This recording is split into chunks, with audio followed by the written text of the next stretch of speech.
कौवा और गोरी कव्वे की मिठाई की दुकान थी। इन्हें अच्छा मुनाफा होता था, इसलिए वो काफी अमीर थे। इनका बेटा जग्गू कौवा जो थोड़ी दूर फुटबॉल से खेल रहा था, वो बड़ा बिगड़ा हुआ था। उसने इतनी जोर से फुटबॉल को किक मारा कि फुटबॉल ने बुलबुल का सारा घोंसला तोड़ दिया। और वो कहती है, कमबख्त जालिम ने मेरा घोंसला तोड़ दिया। ये कौवा तो बड़ा बिगड़ा हुआ है।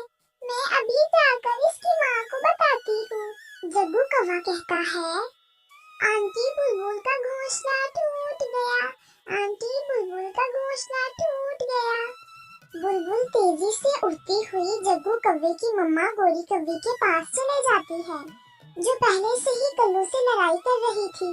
गोरी कौवे कहती है, मैंने तुमसे कहा था कि आग को आहिस्ता रखो, सारे समोसे जल गए हैं।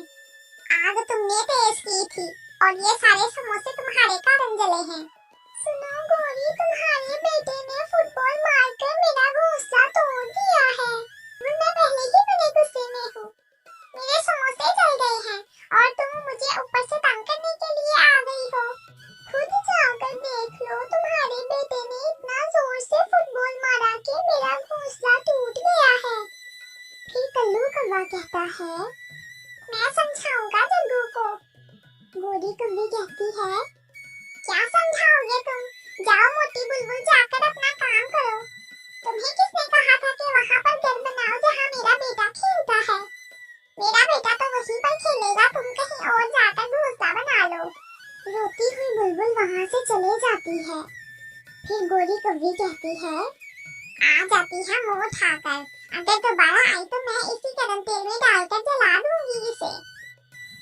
उड़ती हुई बुलबुल वहाँ से चले जाती है। नीचे बैठा हुआ जग्गू कौवा कहता है, गोरी आंटी का घर टूट गया। गोरी आंटी का घर टूट गया। हा हा हा हा हा हा हा हा हा। लेकिन फिर भी बुलबुल खामोशी से वहाँ से उड़ जाती है। कुछ दिन गुजर जाते हैं, मगर जग्गू कौवा वहीं पर खेलता रहा और बहुत से घरों को भी उसने तोड़ डाला। हरियाली तोती और मिठू तोता एक घोंसले के पास बैठे हुए थे और मीठी मीठी बातें कर रहे थे। हरियाली तोती कहती है, ये सेब आप खाएंगे? नहीं नहीं हरियाली तोती, ये सेब आपका है और आप ही खाएंगी।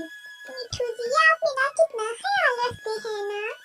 तोता और तोती ऐसे ही बैठे हुए बातें कर रहे थे कि जग्गू का फुटबॉल आकर ऊपर से गिरता है और इनका घोंसला टूट जाता है और सेब भी दूर जाकर गिरता है।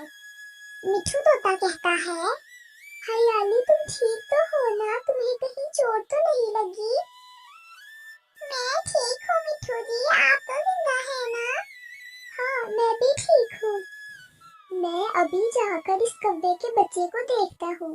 फिर मिठू जग्गू कौवे को पकड़ लेता है और वो कहता है, कितनी बार तुम्हें यहाँ खेलने से मना किया है मैंने, तुमने मेरा घोंसला भी तोड़ डाला। ऐसे कहते हुए मिठू तोता जग्गू कौवे के दो चार लगा देता है और फिर जग्गू कौवा कहता है, तुमने मारा मिठू अंकल, तुमने मुझे मारा। मैं अभी अपनी मम्मा को जाके बताता हूँ और वो आकर तुम्हें बहुत मारेंगी। ऐसे रोता हुआ जग्गू कौवा वहाँ से चले जाता है।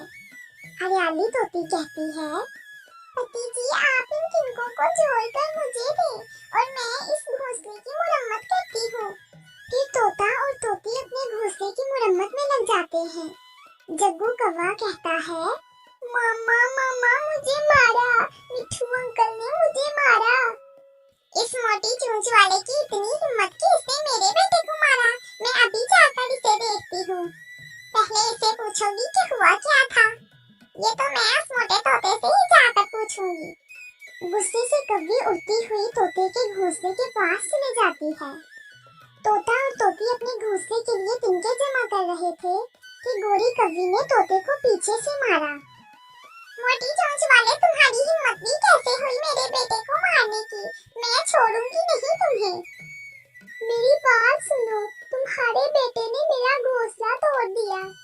तब तक हरियाली तोती भी वहाँ आ जाती है, मगर कौवी तो तोते को मारे ही ही जा रही थी। शोर सुनकर चिड़िया भी वहाँ आ जाती है। हरियाली तोती कहती है, चिड़िया मेरे पति को बचा लो, इस मनहूस कवि से मेरे पति को बचा लो। शर्म करो गोरी, छोड़ दो मिठू को।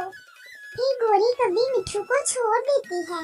मिठू तोता कहता है, चिड़िया चिड़िया इसके बच्चे ने मेरा घर तोड़ दिया और ये मुझे ही मार रही है। फिर मिठू तोता और हरियाली तोती जंगल छोड़कर चले जाते हैं। टूनी कहती है, कभी कभी तुम्हें जग्गू को समझाना चाहिए था, ऐसा न हो कि इसका अंजाम बुरा हो। तुम्हारी वजह से हरियाली तोती और तोता दोनों जंगल छोड़कर चले गए हैं। जाते हैं तो जाएं, मुझे किसी की परवाह नहीं।